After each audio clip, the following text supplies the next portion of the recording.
جس نے جماعت مستحبہ کے ساتھ نماز ادا کی تو اس بندے کے لیے ان ایام میں، جو میں آگے چل کے بتاتا ہوں، تکبیرات تشریق واجب ہوتی ہیں، ضروری ہوتی ہیں اس کے لیے کہنا،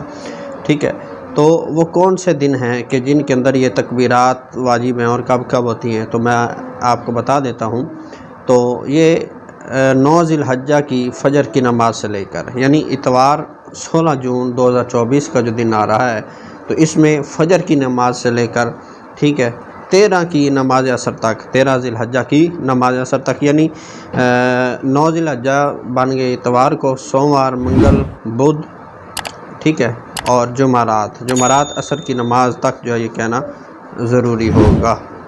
ہر اس بندے کے لیے جس نے جماعت کے ساتھ نماز ادا کی ہے۔ کم از کم ایک بار کہنا واجب ہے اور 3 بار کہنا